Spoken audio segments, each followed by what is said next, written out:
आजही नागपूरला कधीतरी गेलात तर नागपूरच्या संग्रहालयात लाई पाटील कोळी यांची मानाची पालखी म्हणजे ते गलबत तुम्हाला आजही बघायला मिळतं। सिद्धी यायचे, कोकणातल्या मायमाऊलींची आबरू लुटायचे। एका लिकीची किंमत 1 रुपया एवढी केली होती। एका तांदळाच्या पोत्याच्या किमती एवढी आपल्या कोकणातनं 5 मुली विकल्या जात होत्या। सिद्धी यायचे, आपल्या लेकींचे दिवसा ढवळा कत्तल करायचे, जहाजात बसवायचे आणि विकायचे, सौदा करायचे। महाराजांना माहिती होतं बंदोबस्त केला पाहिजे। महाराजांनी बोलवलं मायनाक भंडारींना। मायनाक भंडारी म्हणजे छत्रपती शिवाजी राजांच्या निष्ठावंत सरदारांच्या यादीतला सगळ्यात पहिला हिरा। महाराज बोलवलं, मायनाक जहाज करा, सिद्धींची मस्ती जिरवावी म्हणतोय। जिथपर्यंत जहाज जातात ना तिथपर्यंत जहाज ढकला। आणि मायनाक भंडारी यांनी जहाज तयार केलं। सैनिक जहाजात बसले आणि या सिद्धींच्या पाठला करत सिद्धींना पकडलं, राजांच्या समोर आणून उभा केलं। महाराजांनी सांगितलं मारा। आशे मारले। मायनाक भंडारींनी विचारलं राजा मरतील की नाही? फक्त मरू द्यायची नाहीत, मारायची। सुजवले। आमच्या इथं सातारला कधीतरी गेला तर वासोट्या नावाचा किल्ला आहे, इतका भयानक किल्ला आहे। आज गेल्यावरती एखादा माणूस शांततेने मरेल एवढा भयानक। जिथं एखादी पिन जरी पडली ना तरी मोठा आवाज येतो, एवढी भयान शांतता। छत्रपती शिवाजी राजांच्या आयुष्यातलं पहिलं कारागृह। महाराज म्हणाले या सिद्ध्यांना त्या वासोट्यावरती नेऊन सोडा। हे सगळे पकडले, वासोट्याच्या किल्ल्यावरती नेऊन सोडले। 1 महिन्यानं परत महागारी आणले। महाराज म्हणले द्या घरला पाठवून यांच्या। ही जहाजात बसवली, यांच्या घरला पाठवले। मायनाक यांनी विचारलं राजा असं का? मारून टाकले असते। नाही जाऊ देत। गेले, चांगले सुजले होते।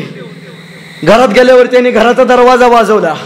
त्यांच्या बायका बाहेर आल्या, म्हणले ह्यांनी घरात नाहीत, पुढच्या दाराला जावा। आणि त्यावेळी तिथल्या लोकांना त्यांनी सांगितलं जगात सगळ्यांचा नाद करा पण समुद्रावरती मासेमारी करणाऱ्या कोळ्यांचा उभ्या आयुष्यात नाद करायचा नाही। ही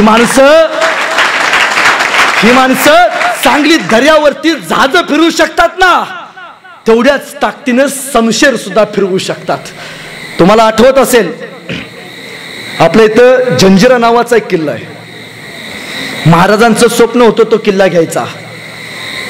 महाराजांनी बोलवलं त्यावेळी लाई पाटील कोळी यांना। लाई पाटील कोळी हे महाराजांच्या सैन्यात जहाज चालवायचं काम करायचे। महाराजांनी सांगितलं लाई पाटील तुम्ही एक काम करायचं, उद्या रात्री 2 वाजता अमावस्येच्या दिवशी, लिंबू नव्हता, टाचन नव्हती, अमावस्याला बाहेर फिरायचं नसतं, भूत नव्हती, काही नव्हतं। महाराजांचे मावळे आले की चंद्र गायब, चंद्र आला की मावळे गायब, असं समीकरण होतं। अंधश्रद्धेच्या विरोधात पहिला आवाज उठवला छत्रपती शिवाजी महाराजांनी। महाराजांनी सांगितले लाई पाटील जंजिरा घ्यायचा म्हणतोय, त्या जंजिऱ्याची मस्ती उतरावी म्हणतोय। लाई पाटील तुम्ही एक काम करायचं। हा बोला ना महाराज। पाटील तुम्ही जहाजात बसायचं, जहाज घ्यायची आणि तुम्ही तुमची जहाज त्या जंजिराच्या शेजारनं उभा करायची आणि जाऊन फक्त तुम्ही एक काम करायचं, त्या जंजिराला शिड्या उभा करायच्या, एवढंच काम करायचं। मागणं आपले मावळे येतील, शिड्यांवरती चालतील, किल्ल्यावरती जातील, पराक्रम करतील, किल्ला ताब्यात घेतील। ठरलं। महाराजांनी काय सांगितलं होतं? जहाजात बसायचं, शिड्या टाकायच्या, त्या किल्ल्याच्या शेजारावरती जायचं, शिड्या उभा करायच्या आणि किल्ल्यावरती जायला फक्त मावळ्यांना वाट करून द्यायची। रात्रीचे 2 वाजले। लाई पाटील कोळी यांनी जहाज तयार ठेवली।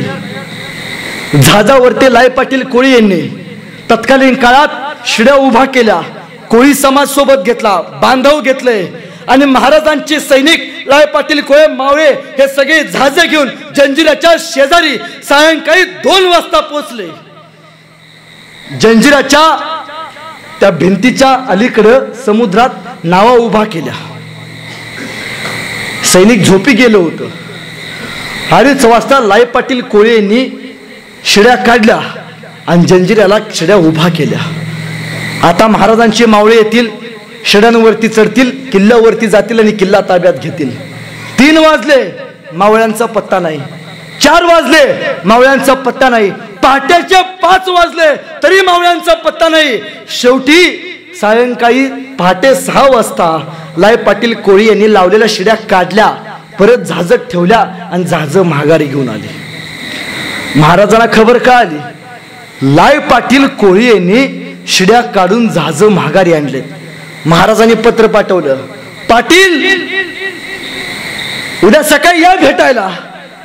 एवढंच वाक्य, वाक्यात पण दहशत. उद्या सकाळी या भेटायला. पाटील म्हणले आता हाय. न सांगितलेलं काम केलंय. शिड्या लावायला सांगितल्या होता, येताना काढून घेऊन आलोय माघारी. महाराजांच्या समोर आले. राज बोलावणं धाडलं. पाटील राज चुकलो. राज शिड्या काढून घेऊन आला. राजू तुम्ही सांगितलं होतं शिड्या लावा, येताना घेऊन आलो. राज चुकलो. माझ्या पोरा बाळांकडे बघा. राज राज परत नाही चूक करणार. हो पाटील बोला, तुम्हाला काय बक्षीस पाहिजे? आता बक्षीस म्हणल्यावरती दुसऱ्यांदा धाबधन आणलं. महाराज एकदा माफी असावी. आम्ही कोळी, दर्यावरचे कोळी. एक वेळ घरात मीठ नसेल पण स्वराज्यासाठी रक्त सांडणारी आम्ही माणसं आहोत. महाराज एकदा संधी द्या. महाराज पाटील वाह काय पराक्रम केलात. महाराज पाटील बोला ना, तुम्हाला काय बक्षीस पाहिजे? पाटील तुम्हाला माहिती आहे तुम्ही काय केलात? तुम्हाला सांगितलं होतं मी शिड्या लावायला, तुम्ही येताना शिड्या काढून घेऊन आलात. पाटील जर तुम्ही येताना शिड्या काढून घेऊन आला नसता तर दुसऱ्या दिवशी जंजिऱ्यावरती खबर कळाली असती सिद्धींना की हे मराठ्यांचं कटकारस्थान आहे. दुसऱ्या दिवशी तिकडून जायचे रस्ते सगळे बंद केले असते. जंजिऱ्यावरती अनेक वेळा आपण जाऊ शकतो. हा मार्ग तुमच्या मुळा खुले झाला. बोला पाटील तुम्हाला काय बक्षीस पाहिजे? त्यावेळी महाराजांनी लाय पाटील कोळी यांना एक पालखी भेट म्हणून दिली. लाय पाटील कोळी महाराजांना म्हणाले, महाराज पालखी नको. अहो पाटील घ्या ना, मानाची पालखी. महाराज आम्ही दर्यावरचे कोळी. पालखी ही गोष्ट सह्याद्रीमध्ये डोंगर रंगात फिरताना लागते. आमचं आयुष्य जहाजावरचं, नावांवरचं, बोटींवरचं. महाराज ही पालखी तुमच्याकडेच ठेवा, फक्त आम्हाला लढण्याची प्रेरणा निर्माण करून द्या. महाराजांनी काय केलं असेल? महाराजांनी आपल्या गलबतातलं एक मोठं गलबत महाराजांनी आणलं. ती झाज, ते गलबत महाराजांनी लाय पाटील कोळी यांना दिलं. आणि महाराज म्हणाले, पाटील हे तुमचं बक्षीस आणि या जहाजाचं नाव आजपासून पालखी म्हणून ठेवतोय. ही पालखी जेव्हा जेव्हा घेऊन फिराल ती छत्रपती शिवाजी राजांनी दिली असेल